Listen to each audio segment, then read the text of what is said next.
म्हणजे आम्ही soul in शेअरिंगतर्फे आम्ही ज्या काही विविध इको फ्रेंडली लाईफस्टाईल सस्टेनेबिलिटीवरती बरंच काम करत आहोत आणि करता करता फ्रेंड आमच्या स्वाती देवनाथ ज्या नाशिकच्या आहेत आणि मी स्वाती मॅमना हे करेन की तुम्ही तुमच्या प्रोडक्टबद्दल, कारण आपण म्हणजे पूर्ण झिरो वेस्ट कसं करता येईल, तर त्यांचा जो प्रोडक्ट आहे तो सुद्धा नारळापासूनच बनवलेला आहे, तर त्यांच्या प्रोडक्टबद्दल माहिती देते.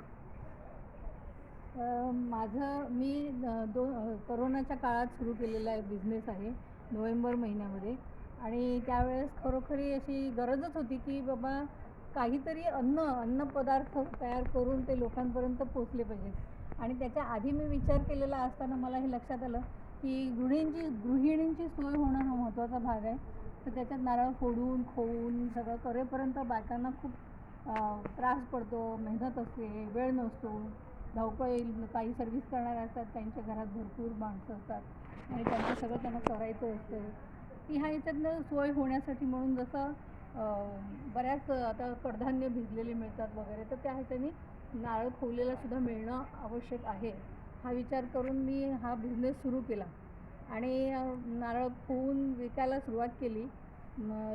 रिस्पॉन्स खूप छान मिळाला. माझं प्रॉडक्टही बऱ्याच दुकानांमध्ये पण जायला लागलं आणि फ्रेंड सर्कल रिलेटिव्हमध्ये तर चालूच होतं, म्हणजे ते तर तो बेसतोच होता. आणि अजूनही माझं वाढवण्याचं हे चालू आहे. होतं आहे कसं की नारळ तर आपण खवतो, पण त्याचं बाय प्रॉडक्ट जे आहे, करवंट्या आहेत, शेंड्या आहेत, ह्या उचलून फेकून देणं हे काही म्हणजे पटत नाही. कारण नारळ हा कल्पवृक्ष आहे. कल्पवृक्ष म्हणजे तो त्याच्या मुळापासून शेंड्यापर्यंत सगळ्याचा उपयोग होतो. मग त्या ह्याच्यातनं आपण मात्र असं करतोय की त्या शेंड्या आणि करवंट्या मात्र फेकून देतोय, टाकून देतोय. तर त्या ह्याच्यामध्ये माझं खूप हे होतं.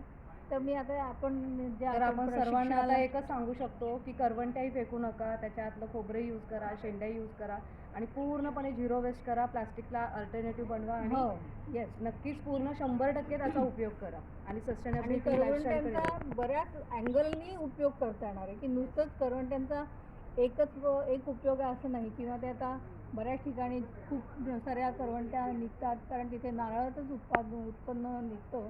तर त्या करवंट्या टाकल्या जातात, फेकल्या जातात, पण नुसत्या करवंट्या गोळा करून त्याचा कोळसासुद्धा बनवला तरी सुद्धा तो आणि तुम्ही अर्थात तो बनवलेला आहे सध्या आणि तुम्ही तो देताय आणि ते तुम्ही सांगितलं की लॉंग लास्टिंग पण आहे, म्हणजे इतर जास्त वेळ जळतो. आणि बऱ्याच किचन्स जे आहेत, मोठी किचन्स आहेत, हॉटेल्स आहेत, त्यांच्या इथे तो लागणारा आहे नाही तरीसुद्धा आपल्या एनर्जी गेनिंग काय एनर्जी प्रोडक्शन जे आहे त्याच्यामध्ये सुद्धा खूप ठिकाणी वापरण्यासारखा तो हे आहे. करवंट्यांचा कोळसा उपयोगी येऊ शकतो.